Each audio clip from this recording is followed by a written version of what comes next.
Assalamualaikum warahmatullahi wabarakatuh. Kali ini Anak Lang akan membahas tentang ikan badut. Ikan giru atau lebih dikenal dengan sebutan ikan badut adalah ikan dari anak suku Amphiprioninae dalam suku Pomacentridae. Ada 28 spesies yang biasa dikenali, salah satunya adalah genus Premnas, sementara sisanya termasuk dalam genus Amphiprion. Mereka tersebar di Lautan Pasifik, Laut Merah, Lautan India, dan Karang Besar Australia. Di alam bebas mereka bersimbiosis dengan anemon laut. Anemon akan melindungi ikan badut dari pemangsa dan ikan badut akan membersihkan anemon dengan memakan sisa makanan anemon. Ikan badut berwarna kuning, jingga, kemerahan atau kehitaman. Spesies terbesar mencapai panjang 18 cm, sementara yang terkecil hanya 6 cm.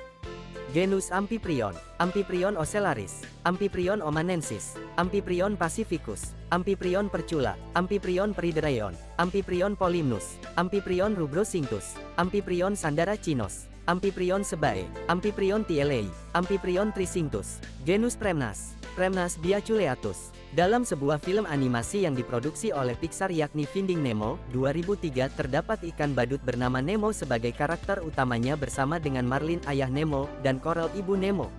Popularitas ikan badut untuk ikan hias akuarium meningkat setelah film tersebut dirilis. Mereka sering menghuni terumbu karang dan laguna yang dangkal dan terlindungi. Ikan badut memiliki hubungan simbiosis dengan anemon laut, di mana mereka hidup di dalam tentakel anemon yang menyengat tanpa terluka. Mereka memakan berbagai invertebrata kecil, alga, dan sisa makanan anemon. Beberapa spesies lebih tersebar luas daripada yang lain, dan beberapa hanya hidup di sekitar pulau atau kepulauan. Ikan badut memiliki warna yang cerah, seperti kuning, jingga, kemerahan, atau kehitaman.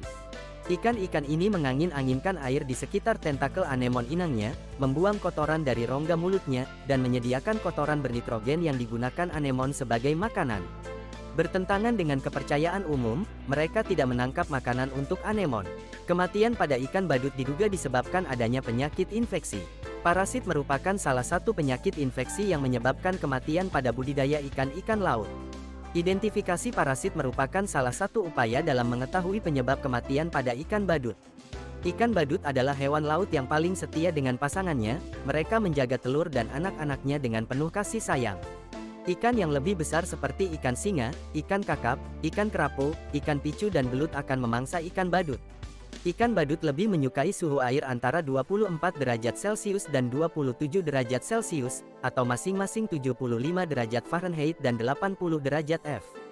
Kisaran suhu ideal ikan badut ini mendukung aktivitas metabolisme, pencernaan, dan fungsi sistem kekebalan tubuh mereka serta sangat mencerminkan suhu yang mereka hadapi di alam liar. Ikan badut memiliki beberapa manfaat, baik bagi ekosistem laut maupun bagi manusia yang memeliharanya di akuarium. Secara ekologis, ikan badut berperan dalam simbiosis mutualisme dengan anemon laut. Ikan badut membantu mengendalikan populasi parasit yang mungkin menyerang anemon, menjaga keseimbangan ekosistem. Ikan badut, khususnya ikan Nemo yang menjadi terkenal dari film animasi, memiliki warna yang cerah dan menarik, sehingga menjadi pilihan populer sebagai hewan peliharaan akuarium. Memelihara ikan badut, khususnya di akuarium, dapat membantu menciptakan suasana yang rileks dan mengurangi tingkat stres. Semua ikan badut terlahir jantan.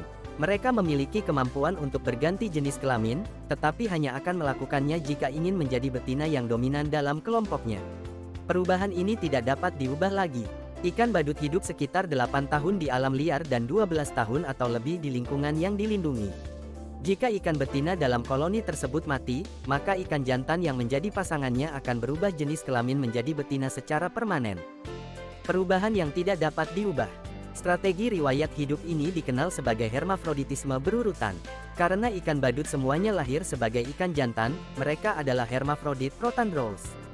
Ikan badut terkadang dapat memakan telur mereka sendiri, terutama saat mereka sedang dalam upaya perkembangbiakan awal. Mereka akan mencari telur yang tampak tidak sehat atau rusak, dan dalam beberapa kasus, mereka mungkin akan memakan semua telur. Memakan telur ini lebih sering terjadi saat induk ikan badut pertama kali mencoba memijah atau saat mereka sedang stres. Jika Anda melihat ikan badut memakan telur, karena ini adalah perilaku alami mereka dan mungkin merupakan bagian dari upaya untuk memastikan keberhasilan perkembangbiakan. Ikan jantan menarik perhatian ikan betina melalui perilaku berpacaran yang ditandai dengan sirip yang melebar, menggigit, dan mengejar. Selama pemijahan, ikan jantan menjadi semakin agresif.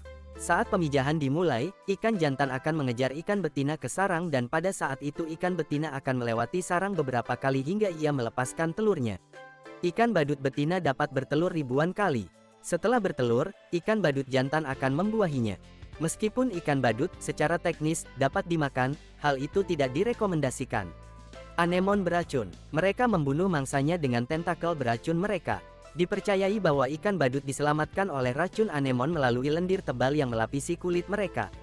Sekian yang dapat Anak Lang sampaikan, semoga ilmunya semakin bertambah. Wassalamualaikum.